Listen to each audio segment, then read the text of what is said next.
Bom, gente, eu vou começar a dar aula de hoje. Eu não sei se vocês estão conseguindo enxergar a apresentação que eu montei. É a primeira vez que eu vou fazer desse jeito, gravando para colocar no YouTube essas aulas de 4 dias. A gente estava fazendo sempre pelo Instagram. E eu resolvi mudar esse mês porque muita gente assiste no gravado e não no ao vivo. E prefere o gravado do YouTube do que do Instagram. Né? A experiência de vocês é melhor e eu acho que essa é a parte mais importante. Né? Então, antes de mais nada, para quem não me conhece, eu sou Carol, eu sou psicóloga de família e eu escrevi um livro sobre rotina, chama Rotina Consciente, e ele tem 4 pilares, né? O primeiro pilar é a observação, o segundo é o planejamento, o terceiro é a comunicação e o quarto é a flexibilidade. Coincidência ou não, e não é, né? Eu faço sempre esse curso uma vez por mês, aplicando esse método para algum aspecto da vida cotidiana, de família, né? Então, tem alguns cursos meus já gratuitos, gravados lá no Instagram, e agora eu vou passar a gravar e colocar no YouTube, tá? Então, hoje, o primeiro dia, a gente vai falar sobre observação. E observação do quê? O tema desse mês vai ser sobre o uso de eletrônicos. Então, muitas pessoas que me procuram, né, até porque eu falo muito sobre a questão dos eletrônicos, me queixam que o tempo de tela das crianças está excessivo, não sabe como fazer, o que fazer, enfim. Então, a gente vai, nesses 4 dias, conversar sobre esse assunto, e aí a gente vai ver como encaminhar melhor com as crianças, o que dá, o que não dá para fazer, bom? Então, eu vou propor para vocês 4 pontos de observação importantes. O primeiro, e o que norteia os próximos 3, é a questão de valores da família. Quais são os seus valores? O que você considera tempo saudável de exposição de tela? É nada? 5 horas? Cada família tem um jeito de enxergar o tema. Não existe certo e errado, né? Para mim, tenho que a criança na frente da televisão, ela não está com uma exposição sensorial adequada, né? No pouco, no muito, né? Não é um tempo de exposição sensorial, principalmente crianças pequenas, que seja bom, tá? Então, seria, para mim, o ideal uma criança não ter nada. Os meus filhos estão com nada? Não, não é verdade. Os meus filhos assistem televisão, eventualmente alguma coisa no celular, principalmente quando eu estou usando o celular, né? Então, essa é uma realidade. Então, tá. Então, considerando isso, né? Considerando que eles não estão nada no eletrônico, quanto que eu acho que é tolerável? Quanto que eu acho que é saudável? Veja, isso é algo que cada família precisa olhar, né? Então, assim, tem algumas coisas que eu acho que a grande maioria vai achar excessivo. 10, 12 horas de tela, acho que muita gente vai achar excessivo. Talvez, mesmo achando excessivo, talvez as crianças estejam esse tempo todo nos eletrônicos. E aí a gente vai partindo do que cada família acha, trabalhar para que se enquadre dentro do que a tua realidade permite, né? Então, não adianta, por exemplo, eu colocar a minha regra aqui em casa, o tempo de exposição de televisão, eletrônicos e tal, é 20 minutos, 20 a 30, né? E mais algumas vezes eventuais que eu estou no eletrônico, eles acabam vendo junto, né? Então, essa é a regra da minha casa. Não dá para eu colocar essa regra para todo mundo. Não é realista. E eu tenho amigas que têm menos do que isso. Ou que entendem assim, durante a semana é nada e no fim de semana são 2 horas. Não é o que eu faço, né? Então, eu acho que a primeira coisa que a gente tem que olhar são os nossos valores, né? Os eletrônicos. Então, assim, aí a gente falou de valores, mas a gente falou de valores de tempo de exposição. Vamos olhar para valores em relação a conteúdo, né? Isso que a criança está vendo é bom para ela? Está adequado com o que você acredita? Então, por exemplo, eu detesto a Peppa Pig. Uma das razões de eu não gostar dela é que, para mim, não é aceitável criança chamando os pais de bobinha. Eu sou uma pessoa que acredito bastante, né, que a gente precisa construir uma sociedade que vejam homens e mulheres de forma igualmente potente. Então, me incomoda um pai que é colocado num lugar de bobinho. Porque não é só a filha que chama ele de bobinho, ele se comporta como um todo desse lugar. Não é isso que eu, como uma mulher que luto por igualdade de gênero, quero. Não, não faz sentido para mim, né? Falei da Peppa Pig. Instagram, por exemplo. Vira e mexe, eu tô olhando o Instagram e passa vídeos que eu não acho adequado, né? E aí eu puxo, as crianças, eu passo para cima, né? As crianças falam assim, mamãe, volta para eu falo, não, filho, esse não é bonito, esse a mamãe não acha adequado, não pode ver, né? Nesse caso específico, tá? Eventualmente acontece das crianças ouvirem uma música que não é boa, acontece das crianças pegarem alguma cena que não é bacana. Então, eu já sabendo que o Instagram funciona desse jeito, eu procuro tomar mais cuidado, tá? Nós estamos hoje olhando para o campo da observação. Então, eu olhei quais são os meus valores, o que eu acredito seja saudável no tempo de exposição.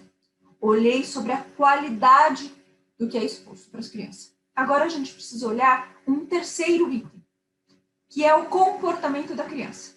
Então, é assim, duas crianças podem, da mesma família, reagir de formas muito diferentes de eletrônico. O meu filho não necessariamente é igual ao do seu filho, mas a minha filha não é igual ao meu filho. Então, só para dar um exemplo aqui de casa, a Mel tem 4 anos, vai fazer 5 em julho. O João tem 8. Um filme que traga algum tipo de imagem assustadora, principalmente fantasmas, vampiros e blá blá blá, deixam o João muito assustado. Ele acorda à noite várias vezes por vários dias. A Mel fica assustada no primeiro dia. Depois, às vezes nem no primeiro. Se for um personagem fofinho, ela nem liga. O João, depois que ele tem um tempo longo disso, quando ele está olhando a televisão, ele fica assim. E vai ficando para frente da televisão, o corpinho dele vai indo para frente da televisão e ele fica imóvel. O rosto dele não se mexe. O Mel está em movimento, tá? Depois que os dois saem do eletrônico, o João está virado na giraia. Ele fica muito agitado, mas muito agitado. Ou seja, para o João, a exposição de eletrônicos é muito mais intensa do que para a Mel. E são duas crianças criadas com as mesmas regras, na mesma família. Eles não são iguais. Então, isto também é importante. Eu recebo na clínica, né, crianças que estão com um comportamento que a família não considera adequado. E quando a gente vai olhar, e eu sempre faço isso com todas as crianças que eu recebo no meu atendimento de família, a gente olha minuciosamente a rotina dessa família. E, obviamente, um dos olhares que eu tenho é em relação aos eletrônicos. Que horas você está vendo? Quanto tempo está vendo? Como que ela se comporta depois que ela vê? Então, isso é muito importante. Aliás, quando eu falei de tempo de exposição, eu não comentei, mas a hora que a criança assiste afeta bastante a criança. Então, vamos pegar um exemplo. Uma criança que assiste um desenho de manhã. Então, a mãe está se preparando para trabalhar e ela tem que preparar o café da manhã, fazer todas as coisas enquanto ela trabalha. Enquanto ela faz se preparar, ela deixa a criança ver 20 minutos de televisão. Outra mãe Também deixa 20 minutos. Mas ela vai fazer isso no fim do dia. No fim do dia ela está exausta, não aguenta mais e resolve colocar 20 minutos para a criança, antes de colocar a criança para dormir. Essas crianças vão responder igualmente. Não, porque são crianças diferentes. Mas e se fosse a mesma criança? Também não. A criança que acabou de acordar e está vendo os eletrônicos, ela é muito diferente da criança que está o dia inteiro sem e vai ver no final do dia. Apesar da criança ficar parada, e isto é um fato, diante de eletrônicos, as crianças quase não têm movimento, a criança é hiperestimulada com as luzes, com o som, com tudo que chega dos eletrônicos. Essa criança tem muito mais dificuldade para dormir. A criança que viu lá cedo, de manhã, o que acontece? Ela tem ao longo do dia todo para elaborar aquele conteúdo. Ela ainda está no estado de sono. Então, ela capta a imagem com um pouco mais de filtro. Percebe a diferença? Então, a gente precisa olhar para isso. Em que momento é mais adequado para mim? Vou contar como eu faço aqui na minha casa. Aqui em casa, o horário dos eletrônicos, eles são por volta das 4:30 da tarde. Esse horário que a gente está começando a organizar o jantar, porque a gente janta às 5:30. Percebam, é um horário pouco comum, mas as crianças aqui em casa dormem por volta das 7. Então, eles assistem das 4:30 até 10 para 5, 5 horas. Depois disso, eles começam a se preparar para jantar. Escovou o dente, ouviu história, vão dormir. Entre o tempo da exposição do eletrônico e a hora de dormir, teve 2 horas. Então, sim, é mais para o fim do dia, não é no começo do dia, mas não é perto da hora de dormir. Por que eu fiz essa escolha? Né? A primeira coisa é que de manhã eu tenho muito mais disposição. Eu estou muito mais tranquila. Eu acabei de sair da minha caminha. A chance de eu gritar com as crianças é muito menor. A não ser naqueles dias que eles não me deixam dormir. Né? Aí naqueles dias a gente perde mais a paciência, mas em geral, de manhã a gente acabou de acordar, estamos bem. No fim do dia, eu estou mais cansada, eles estão mais cansados. E a comida precisa ser feita. Então, eu escolhi usar os eletrônicos no horário que mais me favorece. Eu poderia não deixar eletrônico nenhum? Posso, já fiz muito tempo. Durante um bom tempo da vida do João, eletrônico aqui em casa não era liberado. Como que a gente faz? Como que eu fazia com ele? Tá? Era assim, a regra de casa é: tem amigo, tem sol, nada de TV.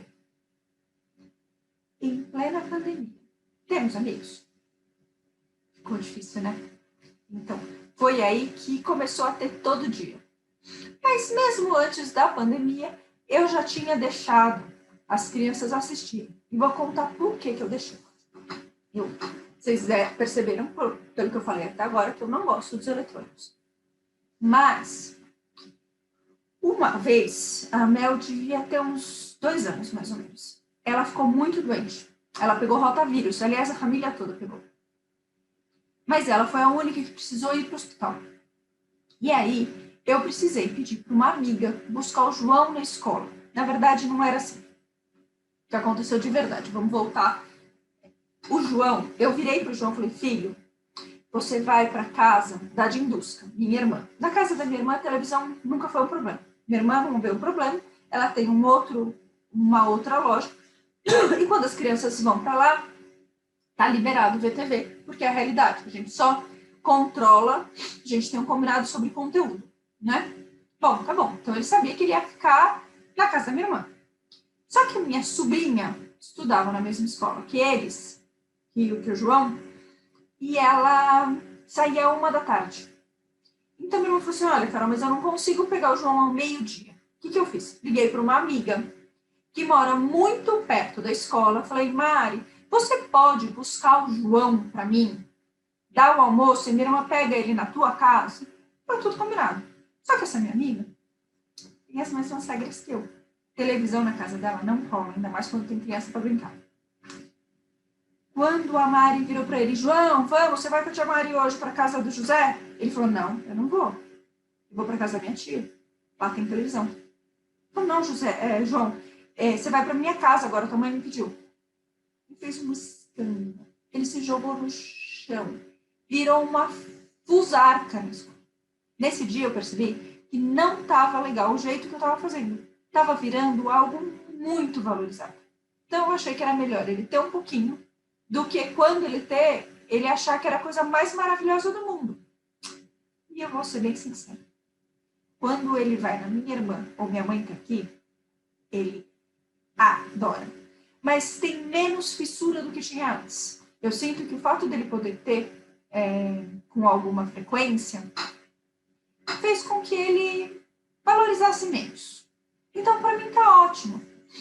Carol, você está dizendo que a gente tem que deixar todo dia? Não. Eu estou dizendo que eu olhei o meu filho, observei os meus valores e o comportamento do João e decidi a partir disso. Veja, foi a observação que orientou a minha decisão. E essa questão da observação eu faço para tudo. Tudo que eu falo aqui sobre qualquer aspecto do dia a dia da família tem esse componente necessariamente. Então, assim, é o comportamento do meu filho, por exemplo, que fez eu tomar a decisão de que ele não faria aula online.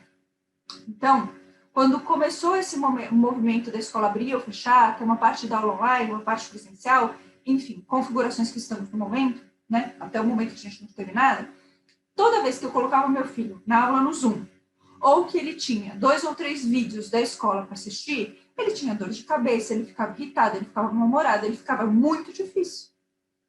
Eu tomei uma decisão e comuniquei à escola, assim, o João não dá conta, ele não irá.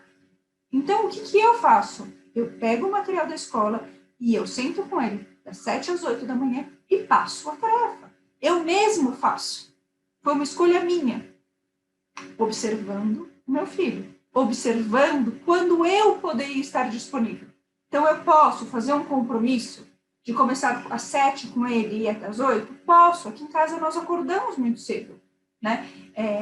Em alguns momentos eu cheguei a acordar às 5. Hoje eu tenho acordado mais próximo das 6. Às 7 horas da manhã eu já estou de café da manhã tomada e com certeza as crianças já estão acordadas. O João e a Mel acordam entre 5 e meia e 6 horas. Todos os dias. Todos os dias. Então, me comprometer com esse horário das 7 às 8, para mim tá ótimo, tá tranquilo, né? E eu não coloquei esse componente do eletrônico para ele. Numa escola, tá? Para uma criança de uma idade mais avançada, que tenha essa obrigatoriedade, cabe à família decidir se vale a pena. Então, a criança está numa aula online, não está funcionando. Se fosse com o João, e a escola dissesse assim, olha, sinto muito, Carol, se o João não entrar na aula online, ele repete de ano. 2 opções. Ou eu mudava de escola, ou ele repetia de ano. Porque o meu filho não dá conta. Então, eu acho que a gente precisa olhar desse lugar.